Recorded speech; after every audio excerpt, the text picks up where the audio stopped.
naman tayo mga kababayan dito sa post. Dito sa post mga kababayan itong si Rowena Guanzon. Kasi may post po siya na kung saan, wait lang. Yan, sabi po dito mga kababayan ni Rowena Guanzon, eto basahin natin. Ngayon, feel mo na. Kagatin mo ang siko mo, bato. Yan yung sabi dito mga kababayan. Kasi kung matatandaan nyo, hindi, etong si Bato, mahihirapan siya pagdating ng eleksyon mga kababayan. Bakit? Kasi di ba dati nung panahon ni Duterte, lagi siyang naiimbitahan sa iba't ibang mga lungsod para makakuha siya ng boto at para makapagsalita siya doon mga kababayan at kuhanin niya yung suporta ng mga tao. Kaso nga lang ang problema, si Bato de la Rosa kasi ngayon mga kababayan, nahihirapan siya doon sa ibang mga mayor dahil nga tinatanggihan na daw po siya nung iba. Diba kung matatandaan nyo, may naging interview itong si Bato de la Rosa na kung saan sabi niya, eto daw. Sabi dito, ayon kay Senator Ronald Bato de la Rosa, nagkaroon ng pagbabago sa trato sa kanya ng ilang lokal na opisyal. Kasunod ang hidwaan sa pagitan ng mga Duterte at Marcos. Sa ikalawang episode ng Truth, On the Line ng The Philippine Star, ibinunyag ni Bato de la Rosa yon mga kababayan. So ngayon, basahin natin yung sabi dito ni Bato de la Rosa. Eto daw, malaki ang pagbabago in the sense na yung ibang mga mayor, ibang governor ay mag-hesitate na i-host ka sa kanilang area dahil baka mabudget sila sa administrasyon. Merong magsasabi sa iyo na governor or mayor na, sir, wag, pwede ba na huwag ka na lang pumunta dito sa amin dahil baka mabudget ako. Yan daw mga kababayan yung sinasabi ng ilang mga gobernador daw, mga mayor, kapag ka daw yung dati iniimbitahan daw itong si Bato, pero ngayon daw kapag ka nagbabalak si Batong pumunta doon para kumuha ng suporta, boto, tinatanggihan na siya mga kababayan. Kasi ang katuwiran daw, baka daw po mabudget sa gobyerno. Yan po yung sinasabi ni Bato. Sabi pa dito mga kababayan, ito pa daw yung pangako ng ibang mga mayor at iba mga governor. Tutulungan ka namin dito pero please, huwag ka na pumunta dito sa piyesta namin. Dahil pag nabalitaan na naandito ka, makita ka, budget kami sa Malacanang. Yan daw yung, yan yung sinasabi ni Bato de la Rosa mga kababayan. Pero kung titingnan yung mabuti, ito yung naging sagot dyan mga kababayan ni Rowena Guanzon. Alam naman natin na si Rowena Guanzon mga kababayan ay isa po yan sa kritiko ni PBBM nung panahon ng 2022 presidential election. So ngayon, ito yung sabi ni Rowena Guanzon. Ngayon, feel mo na.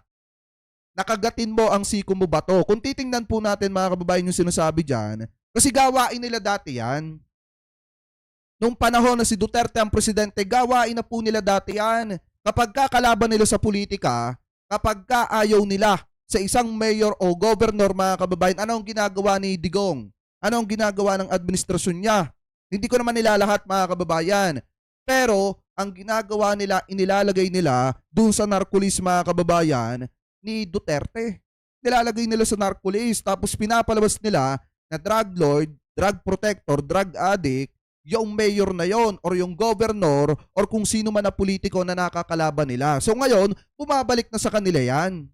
Kasi nga mga kababayan, tuwing may kapistahan ngayon, tinatanggihan na etong si Bato de la Rosa mga kababayan na mag-host, maging speaker, dun po sa kanilang kapistahan, tinatanggihan na siya ng mga governor at ng mayor. Ibig sabihin, yung ginagawa nila noon, bumabalik na sa kanila ngayon.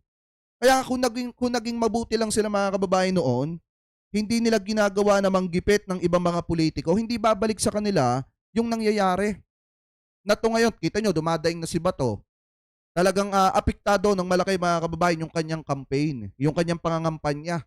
Kasi nga, hindi na siya makakapag-host sa ibang mga lugar, sa ibang mga lungsod, sa ibang mga lalawigan kasi tinatanggihan na po siya. Kaya nga ngayon kung makikita nyo sa mukha ni Bato de la Rosa, problemadong matindi. Diba? Anyway, Papa Chu, mega love shoutout ha. Hindi totoong sinasabi ni Atty. Harry Roque, naninira lang yan. Ang masaklap nga dyan, ginagamit pa ang INC sa kanyang paninira. Diba mga kababayan? Diba? Kung makikita nyo mga kababayan, kung hindi lang sana sila naging masama sa ibang mga politiko na porkit kalaban, nitong si Duterte at hindi siya sinuportahan mga kababayan, ano yung ginagawa nila noon? Pinapasok nila sa narcolis. Katulad nung nangyari mga kababayan, doon sa isang mayor na umiiyak sa Quadcom na kung saan porket hindi lang sinuportahan si Duterte, pinalabas na drug lord mga kababayan, drug protector, drug addict. 'Di ba? So ngayon, kung makikita nyo, supalpal itong si Bato de la Rosa dito sa sinasabi ni Rowena Guanzon. Kasi nga naman, mahirap ngayon mga kababayan na kinakagat-kagat na lamang ni Bato de la Rosa yung kanyang siko. Napakahirap ng political career niya ngayon. Hindi niya alam kung makakasurvive siya or hindi. Pero tingin natin 100% hindi siya makakasurvive dyan.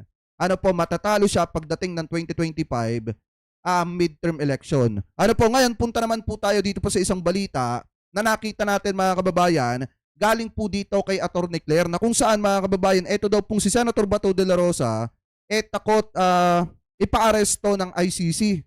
Yan daw po mga kababayan yung sinasabi dyan na kung saan, di ba, may binanggit pa nga si Bato de la Rosa na dudulog daw siya. Dito daw po mga kababayan sa Supreme Court para malaman kung ano yung jurisdiction ng ICC mga kababayan dito po sa ating bansa. So ngayon, eto, pakinggan po nating mabuti yung live na yung vlog na inilabas kanina ni Atty. Claire. I-play na po natin. At ang topic natin ay itong binabalak ni Senator Bato de la Rosa na tumakbo na sa Supreme Court para malaman kung ang ICC ba ay may jurisdiction pa dito sa Pilipinas, lalong-lalo na sa issue kung ang ICC ay mag-i-issue ng warrant of arrest laban sa kanila. Hihilingin umano ni Senator Ronald Bato de la Rosa ang legal na opinyon ng Korte Suprema kung meron nga bang jurisdiksyon ng International Criminal Court o ICC na isilbi ang arrest warrant laban sa kanya. Kaugnay ito na investigasyon ng natural. Palapit na kasi ng palapit mga kababayan ng ICC. Yung issue ng ICC, di ba sabi ko sa inyo, palapit na ng palapit. Palapit na talaga ng palapit. Kaya nga kung makikita nyo mga kababayan, problemado na etong sina Senator Bato de la Rosa at hindi lang sina Senator Bato de la Rosa, maging yung kanyang mga kasamahan katulad ditong sina Digong. Wala na nga silang papasukan kung tutuusin. Kaya nga, di ba, sinasabi ko sa inyo noong nakaraang buwan na baka magulat na lang tayo isang araw mga kababayan, yung kalbo habang nangangampanya, pinupusasa na. Ano po ng ating mga law enforcer kasama ang Interpol. 'Di ba? Kaya nga palimit nating sabihin 'yan kasi possible na mangyari 'yan mga kababayan. Kaya nga ngayon ang gagawin ni Bato de la Rosa, pupunta siya sa Korte Suprema mga kababayan para dumulog doon, itanong kung ano yung jurisdiction ng ICC dito sa ating bansa. Ano po, para maisalba niya yung kanyang sarili. Kasi mga kababayan, sa totoo lang, kapag kasi pinag-uusapan jurisdiction, oo, wala nga tayo sa ICC mga kababayan, pero tandaan po natin meron tayong Interpol at kailangan nating gampanan yung obligasyon natin mga kababayan sa Interpol dahil nga natulungan tayo mga kababayan ng Interpol noong mga panahon na nagtatago sa Timor-Leste etong si Congressman Tebes mga kababayan. Di ba doon siya nahuli sa pamamagitan mga kababayan at sa tulong na rin ng Interpol. So ngayon, ipagpatuloy pa natin ang hukuman sa ikinakasong crime against humanity laban sa kanila ni dating Pangulong Rodrigo Duterte sa madugong war on drugs ng nagdaang administrasyon. Matatandaan na si De La Rosa ang nakupong hepe ng Philippine National Police noong panahong yon na sinasabing nalunod sa dugo ng mga biktima ng extrajudicial killings ang Duterte drug war.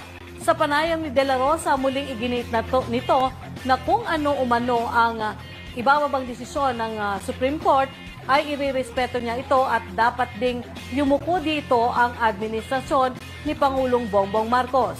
Paglilinaw pa ng senador, hindi naman umano sa natatakot ang senador, kundi nangangamba lang siya na baka hindi na niya makita ang kanyang mga apo. Mukhang malakas na nga ang epekto ng ICC kay na Senator Bato. Diba?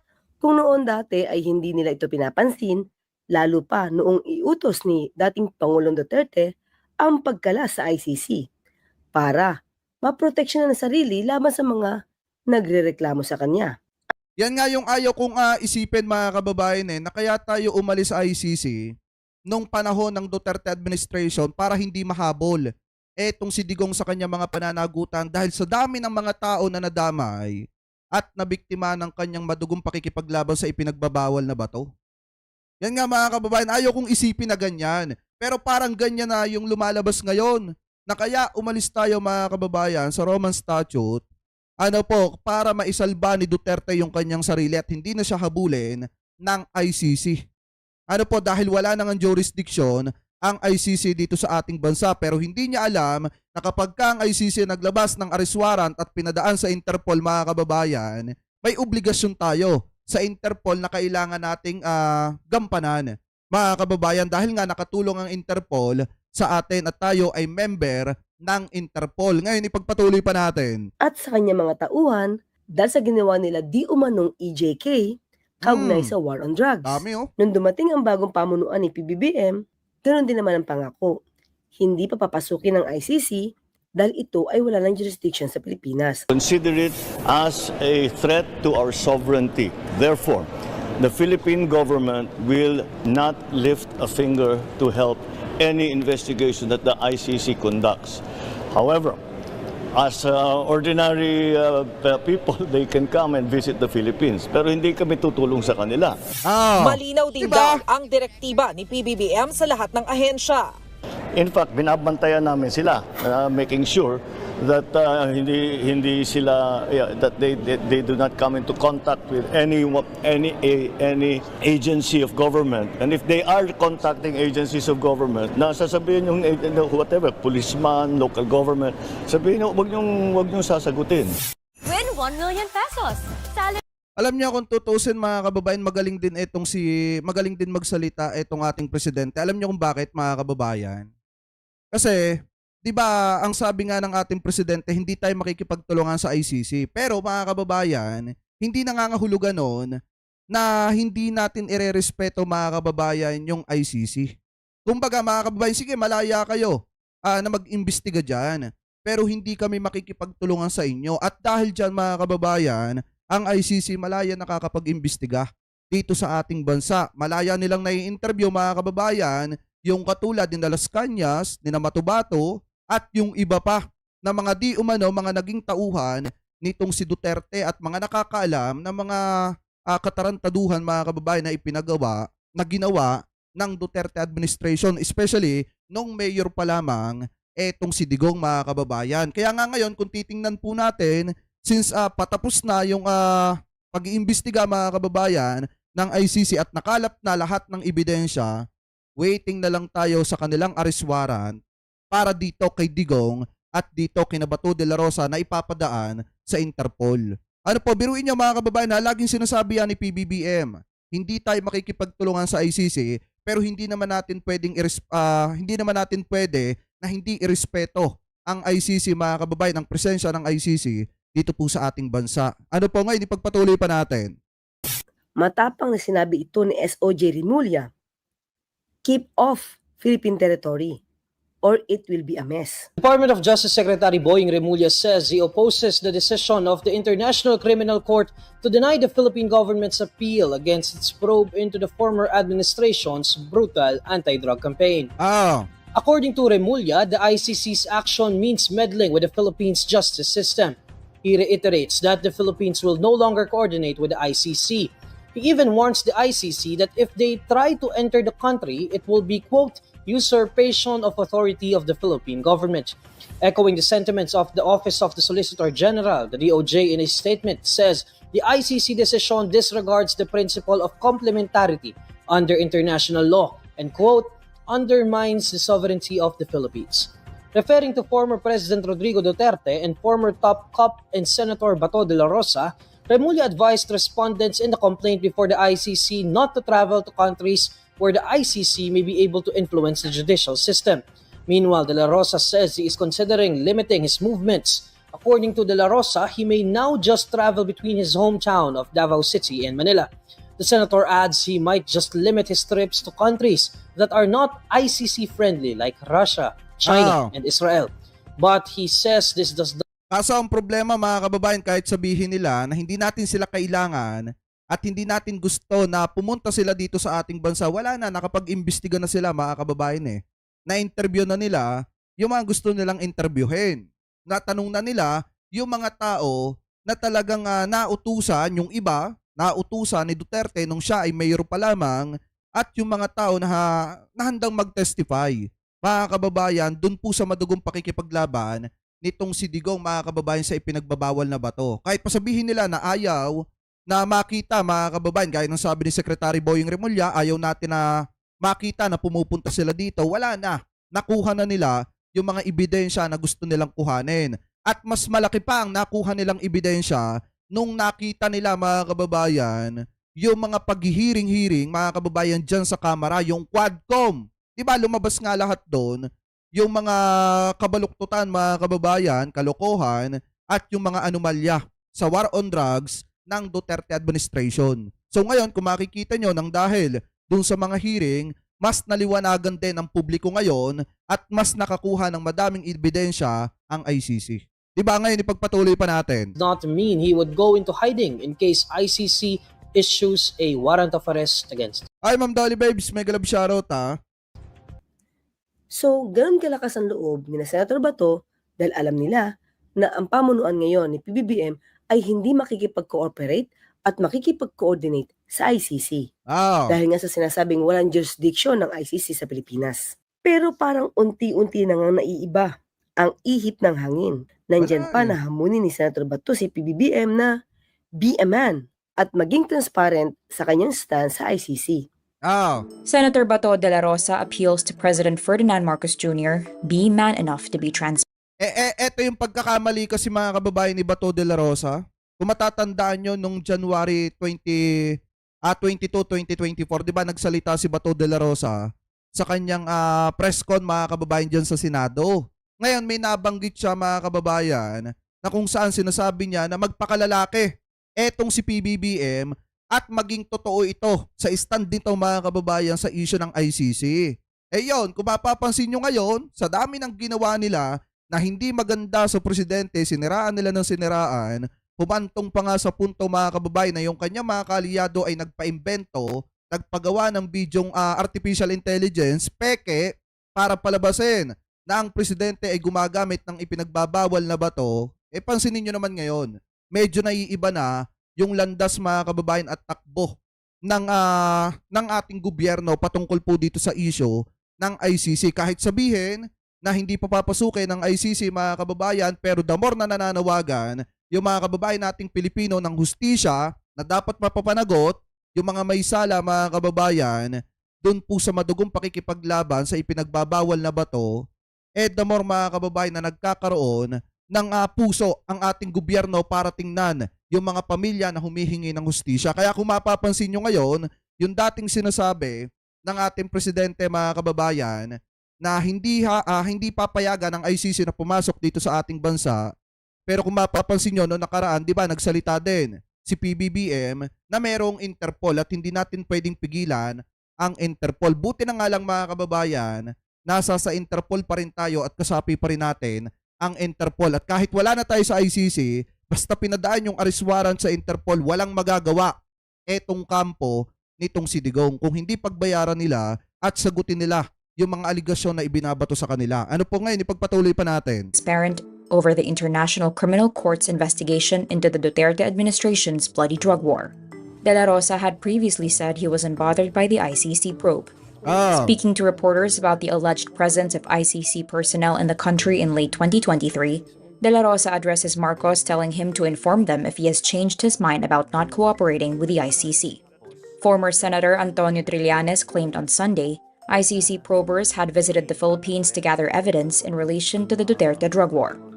An Inquirer report says Trillanes also alleges an arrest warrant against former President Rodrigo Duterte will be out soon. De la Rosa is known as the architect of the Duterte administration's bloody war on drugs. Pero nanatili ang current administration sa kanilang pronouncement na hindi sila makikipag-cooperate sa ICC. Pero mas lalo yatang naguluhan itong si Senator Bato nung ipaliwanag naman ni SOJ ang kanilang obligasyon sa Interpol. Hindi man nga makikipag-coordinate sa ICC, pero hindi naman daw nila pwedeng pabayaan ang kanilang obligasyon sa Interpol. The Urban Jungle. Yan ang hindi naisip. Yan ang hindi naisip, mga kababayan, ng kampo nitong si Digong. Lagi kasi silang nakafocus sa ICC. Lagi kasi nilang tinitingnan yung takot nila mga kababayan sa ICC na magkaroon ng jurisdiction dito sa ating bansa. Pero hindi nila nakikita at hindi nila napapansin na may kamay ang ICC para makipag-ugnayan mga kababayan sa Interpol. At ang Interpol may jurisdiction dito sa ating bansa dahil may obligasyon tayo dyan.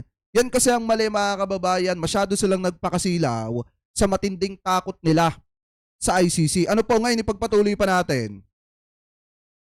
Ni Senator De La Rosa na parang kini-question niyo daw po ba yung policy ni President Marcos based on your statement? So, Hindi, we're not members of the ICC. Definitely, malinaw na malinaw yan. Kaya lang, ibang commitment kasi ang Interpol. Ibang commitment yan eh. Magkaiba silang commitment eh. Wala na tayong commitment sa ICC, pero ang Interpol, may commitment tayo. Tsaka yung Interpol, far-reaching yan. Tandaan natin, there are more than 10 million Filipinos going around the world right now na baka kailangan ng tulong ng Interpol. Kaya we value the Interpol over a lot of other things.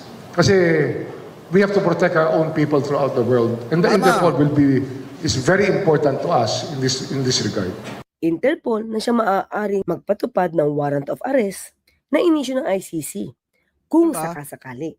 Laban nga dito kina Senator Bato, dating Pangulong Duterte, Senator Bongo, at iba pa. Dahil nga malakas ang ugong ng aktibong pag-iimbestiga ng ICC dito sa Pilipinas tungkol sa war on drugs ni dating Pangulong Duterte, nandiyan na yung may kumukontak di umano kay Senator Bato na mula sa ICC. Very quickly, has the ICC Office of the Prosecutor reached out to you for an interview?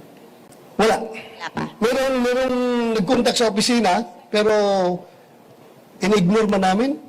Dahil alam man namin na wala silang jurisdiction sa atin. May nagkukontak sa opisina ko, pero Partida yon mga kababayan ha, tawag pa lang yun ng ICC, hindi na sinasagot ni Senator Bato de la Rosa. So paano pa kaya kapag pinatawag siya ng ICC ng face-to-face mga kababayan at kinakailangan siyang interviewin? Sa tingin niyo pupunta kaya etong si Senator Bato de la Rosa or makiki-operate kaya siya sa ICC mga kababayan kung sakali na magkaroon ng jurisdiction ang ICC dito sa ating bansa at kung sakali na magbago ang pananaw ni PBBM mga kababayan dito sa ICC at magbalik ang Pilipinas sa pakikipag-alyansa dito po sa ICC. Sa tingin nyo, ito kayong si Senator Bato de la Rosa, magkakaroon kaya ng lakas ng loob na harapin etong ICC? Ito nga mga kababayan ha, para maganda, press 1 nga kayo kung sa tingin nyo may lakas ng loob pa ba etong si Senator Bato de la Rosa para harapin ang ICC. Press 2 mga kababayan kung sa tingin nyong takot na etong si Senator Bato de la Rosa kasi ramdam niya sa kanyang sarili na talagang tutuluyan siya ng ICC. Ano po, so comment nga mga kababayan. Ay, Ma'am Janelle, mega love shoutout ha. in-ignore namin. Hindi namin kinausap. Hindi namin pinatulan. Baka mamaya, mga gago lang yun ng mga tao no, na sumasakay sa issue. No? Naggawa ng pangalan na kunyari, European daw sila na gustong mag-interview sa akin. Sabay-sabay. Nung pagsabi ni Trillanes nung issue na yan, meron. Kasi tingnan nyo mga kababayan ha, di ba kung matatandaan nyo may natalakay tayo na issue, alam ko tandaan nyo pa to, may natalakay tayong issue mga kababayan na kung saan may mga miyembro ng ICC na October pa lang or September pa lang na andito na sa ating bansa. So etong interview ni Bato de la Rosa ito October 3, 2024 mga kababayan. So possible talaga na kung may katotohanan yung natalakay natin na article mga kababayan about dun sa mga miyembro ng ICC na nagpunta dito sa ating bansa at nag-i-stay sa isang mamahaling hotel mga kababayan, possible na mga taga-ICC talaga yung tumawag dito kay Bato de la Rosa. Ano po na hindi niya sinagot at inignore po niya. So ngayon ipagpatuloy pa natin. Tawag sa amin, sabi ko huwag yung entertainin yan dahil baka sirao lang yan na sumasakay sa issue. Meron din diyang napabalitang nag-launch ng open portal ang ICC para sa mga voluntaryong nais maging witness. Patungkol pa rin dito sa war on drugs ni dating Pangulong Duterte. Inanunsyo ng International Criminal Court na mayroon na silang portal ng website na kanilang binuksan. Ito'y para sa mga nais magsumiti ng mga impormasyong may kinalaman sa nakaraang war on drugs ng Duterte administration. Ito ang ipinahayag ni ICC Assistant sa the Council, Cristina Conti, isa sa mga aktibong tumutulong sa mga biktima ng extrajudicial killing sa Pilipinas ng nakaraang administrasyon. Ayon kay Conti, ito daw ang bagong portal ng ICC Witness Appeal na makikita sa website at available na ito sa pamamagitan ng link na appeals.icc.cpi.international. Idinagdag pa ni Conti na sino mang mayroong mga nalalaman o credible information ay maaari ritong magpadala sa nasabing portal at ito daw ay mananatiling confidential. Paliwanag pa ni Conti, sa oras na maipadala ang mga credible information, agad daw itong magpapadala o makikipag-ugnayan din sa prosecutor upang mag-verify naman sa mga isinumiting impormasyon ng isang individual. Pero ang pinaka-latest na pangyayari na maaari nga naapektuhan si Senator Bato ay ang pag-issue ng warrant of arrest ng ICC laban kay Israeli Prime Minister Benjamin Netanyahu at kay Yoav Gallant patungkol sa sinasabing crime against humanity during the war between Israel and Hamas. The International Criminal Court issues arrest warrants for Israeli Prime Minister Benjamin Netanyahu and his former defense chief Yoav Gallant, as well as a Hamas leader Ibrahim al-Masri, for alleged war crimes and crimes against humanity in the Gaza conflict. The ICC judges say there were reasonable grounds to believe Netanyahu and Yoav Gallant were criminally responsible for acts including murder, persecution, and starvation as a weapon of war. It adds, it's a widespread and systemic attack against the civilian population of Gaza. The warrant for Masri lists charges of mass killings during the October 7, 2023 attacks on Israel that triggered the Gaza war, and also charges of rape and the taking of hostages. The decision was met with outrage in Israel, while Gaza residents expressed hope it would help end the violence. A Hamas senior official says it was a first step towards justice. The United States, Israel's main supporter and not a member of the ICC, said it fundamentally rejects the move. The EU's foreign policy chief, Josep Borrell, says the decision was made by a court and is not political and should be respected and implemented. Mami na mas pinaanghang? Where? Mami na mas pinasarap? Where? Wait lang may ano lang eh. Lucky Me. Nito lamang December 3 ay napabalitang plano ng dumulog ni Senator Bato sa Supreme Court para maklarify kung ang ICC talaga ay may jurisdiction sa Pilipinas, lalo pa kung ito ay mag-i-issue ng warrant of arrest laban sa kanila. Nawawala na nga yata ng pag-asa itong si Senator Bato sa dating mga pangako ni PBBM na hindi sila makikipag-cooperate sa ICC patungkol dito sa issue ng war on drugs. Sobra na nga ba nag-aalala itong si Senator Bato patungkol sa napapabalitang malapit ng ilabas ang warrant of arrest laban sa kanila? See how soon can the ICC wrap up its investigation pagdating po sa war on drugs ni dating Pangulong Duterte? Ang aking palagay ay nasa dulo na sila ng kanilang investigasyon. So, lalabas na rin yan in the coming month. Okay. So at least po, kasi iba ang proseso nila. Kanila pagka nagpa-issue sila ng warrant, kailangan ready na sila to convict. No? So tinaasa nila yung kanilang threshold ng evidence, kailangan certainty of conviction. So whereas before, probable cause lang, pwede na sila mag-file ng warrant. Ngayon, tinaasa nila kasi hindi tayo miyembro. Para siguradong kompleto na sila ng mga ebidensya bago nila i-file yung warrant para ready na silang mag-convict. So, yun. I think it will come probably mga early next year. Yung warrant mismo. Yung warrant mismo. But the application for warrant, before that. Go ahead, make my day, Mr. Trillanes! Bihan mo! Sige ka lang dyan ng ICC. Sige! Go ahead! Kahit sumama ka pa, mag-serve ng warrant. Sumama ka. Ikaw mismo magpusa sa akin. Wala na yung worry-worry. Kita nyo mga kababayan ha. Kasi nga naman, yung application ng warrant, baka lumabas na. Pero mga kababayan, yung mismong warrant, malapit na. Kaya nga lagi nating sinasabi ng paulit-ulit, baka magulat na lang tayo isang araw, habang nangangampanya, yung kalbo mga kababayan, bigla na lamang may magbabasa sa kanya mga kababayan ng Miranda rights. Pakitama na lamang po ako kung ako po ay mali. And then bigla siyang pupusasan mga kababayan. Kasi nga malapit na eh.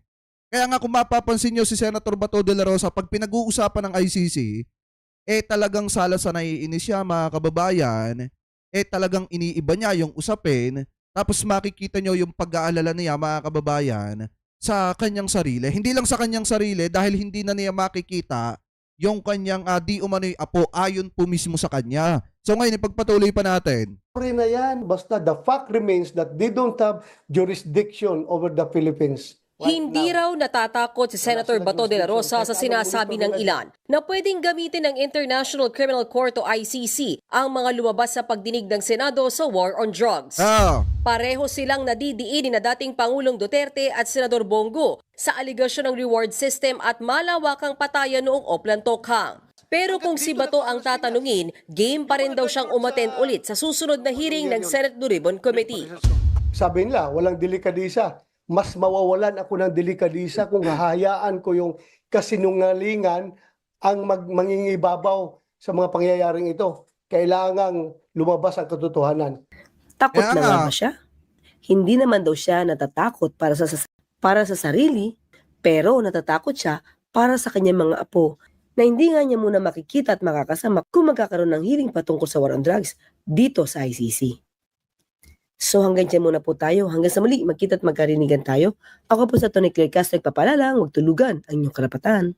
Tingnan nyo mga kababayan ha, kung titingnan nyo etong si Senator Bato de la Rosa, maraming pagdadaanan tong hindi maganda. Bakit mga kababayan? Yung political career niya, yun na lamang yung tinitingnan niya na magpuprotekta sa kanya mga kababayan sa mga usapin na dapat niyang sinasagot. Kaso nga lang, ang problema, yung kanya kasing political career mga kababayan, malapit nang mawala.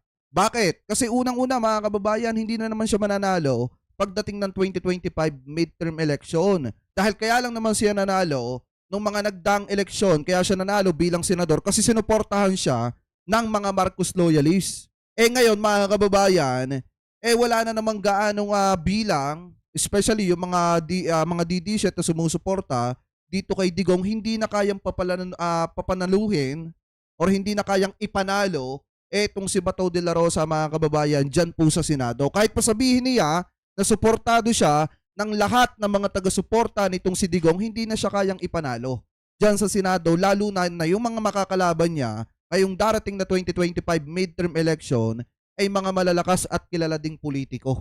Kaya nga unang-una mga kababayan, yung kanyang political career talagang mawawala na. Natanging pumoprotekta lamang sa kanya at nagagamit niya para pagtaguan mga kababayan at iwasan etong mga usapin ng kanyang mga pananagutan.